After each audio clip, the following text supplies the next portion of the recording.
Assalamualaikum warahmatullahi wabarakatuh. Selamat bertemu kembali dengan saya dan selamat bertemu kembali dengan pelajaran sains.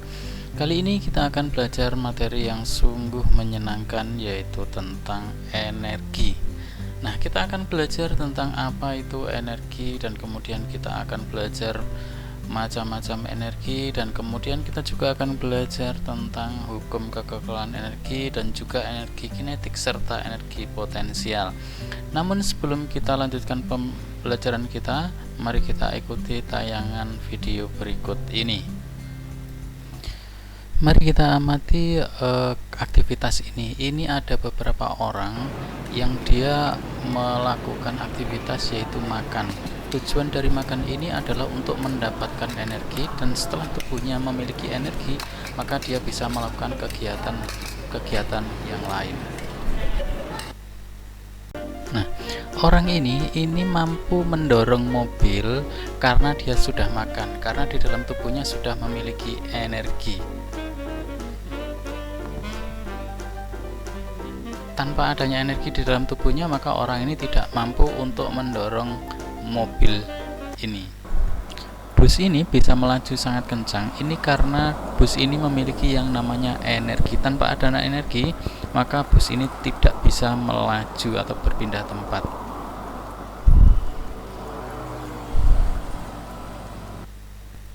Setelah kita mengamati tayangan video tadi, mari kita sama-sama menyimpulkan tentang apa itu energi. Energi itu menurut ilmu sains dimaknai adalah kemampuan untuk melakukan usaha atau kerja. Sekali lagi, bahwasanya energi itu adalah kemampuan untuk melakukan usaha atau kerja.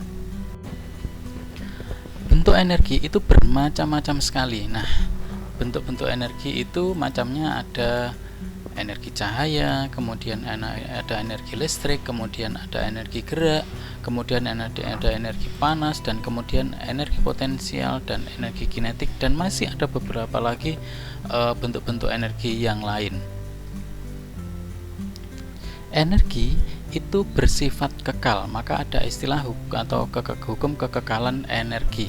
Nah, hukum kekekalan energi itu berbunyi bahwasanya energi tidak dapat diciptakan dan tidak pula bisa dimusnahkan, tetapi bisa diubah menjadi bentuk lain.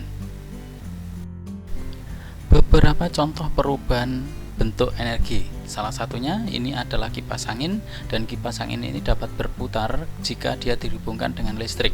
Maka dari itu pada kipas angin ini terjadi perubahan bentuk energi dari energi listrik menjadi energi gerak. Sekali lagi, perubahan energi listrik menjadi energi gerak. Berikutnya, ini sebuah setrika listrik. Setrika listrik ini akan menghasilkan panas jika dihubungkan dengan listrik. Demikian juga untuk kompor listrik, ya.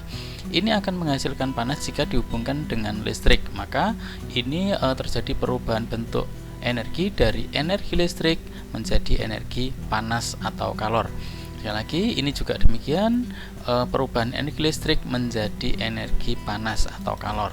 Nah, berikutnya ini adalah lampu yang dihubungkan dengan kabel dihubungkan ke aki, ya. Aki ini berisi cairan kimia. Maka di sini berarti ada perubahan energi dari energi kimia menjadi listrik, dan kemudian listrik itu akhirnya menjadi energi cahaya.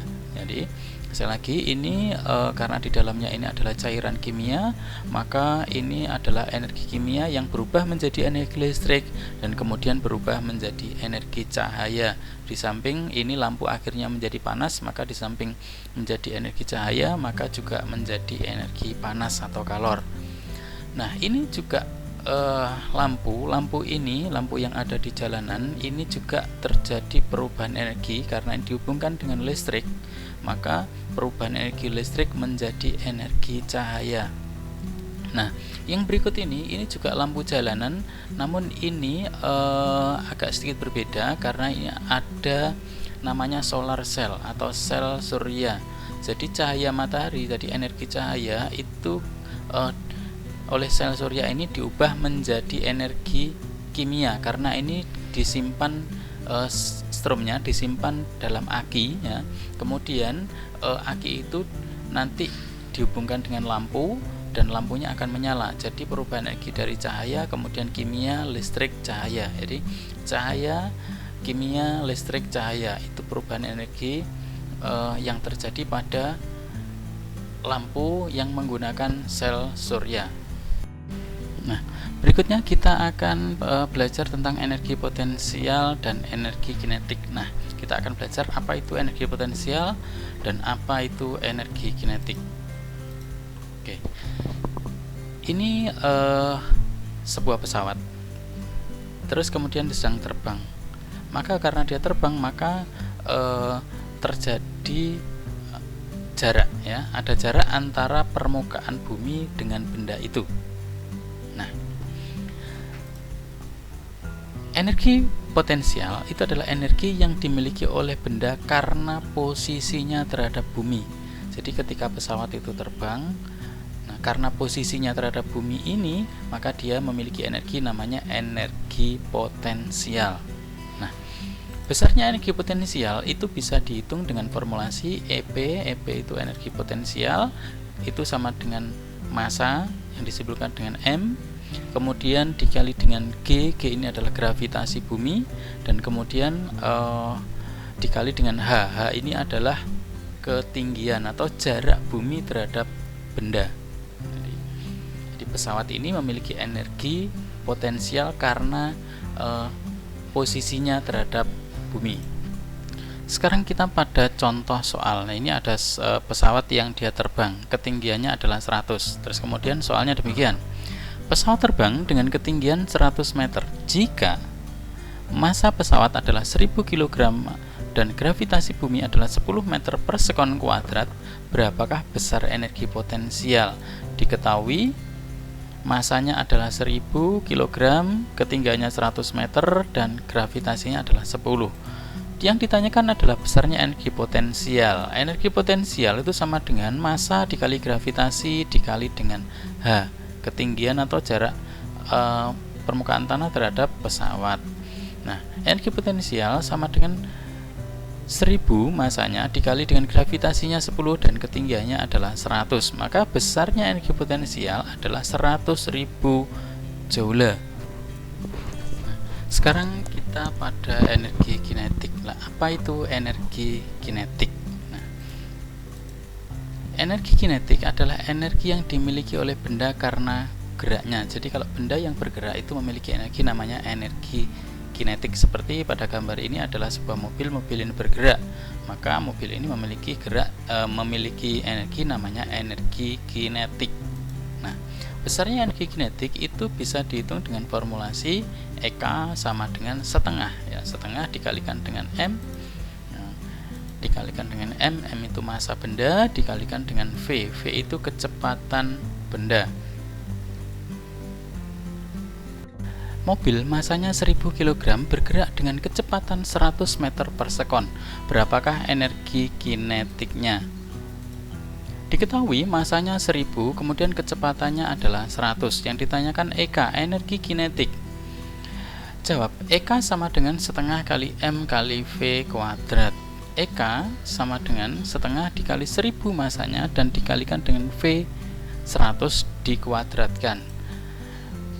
Kita tulis lagi, EK sama dengan setengah dikali 1000 dikali 100, itu kalau dikuadratkan itu menjadi 10.000, ya, 10.000. Terus kemudian kalau dikalikan 10.000 dikali 1000 dikali setengah, maka hasilnya adalah 5 juta joule. Sekarang pada contoh yang kedua. Pesawat terbang melaju dengan kelajuan 200 meter per sekon pada ketinggian 100 meter dari permukaan tanah. Jika massa pesawat adalah 10.000 kg dan gravitasi bumi adalah 10 meter per sekon kuadrat, berapakah energi kinetik dan potensialnya? Kalau kita gambarkan seperti ini, jadi ada pesawat dan dia terbang dengan ketinggian, maka dia ada jarak terhadap permukaan tanah. Nah, arah ke sana ini geraknya, terus kemudian energi potensialnya ini. Oke. Yuk kita kerjakan satu persatu. Diketahui kecepatannya adalah 200, kemudian ketinggiannya adalah 100 meter. 100 meter itu jarak pesawat terhadap tanah, itu yaitu 100 meter, kemudian masanya 10.000 kg dan gravitasinya adalah 10. Yang ditanyakan itu adalah energi potensial dan energi kinetik. Kita kerjakan satu-satu, mulai dari energi potensial. Energi potensial itu sama dengan massa kali gravitasi dikali dengan ketinggian. Nah, EP atau energi potensial ini masanya 10.000 kali gravitasi 10 dikali ketinggiannya adalah 100. Nah, energi potensial ini 10.000 kali 10 kali 100 sama dengan 10 juta. Berikutnya untuk energi kinetik. Energi kinetik kita hitung dengan formulasi setengah kali M dikali V kuadrat. EK atau energi kinetik ini setengah dikali dengan masanya 10.000 dikali dengan 200 dikuadratkan.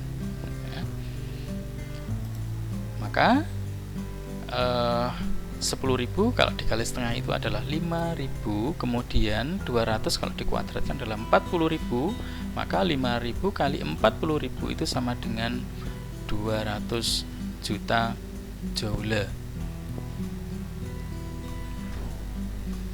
Sekarang yang terakhir kita pada latihan soal. Silakan kalian siapkan buku, siapkan pulpen, kemudian silakan ditulis soalnya, kemudian cobalah untuk menjawab beberapa pertanyaan berikut ini seperti pada contoh.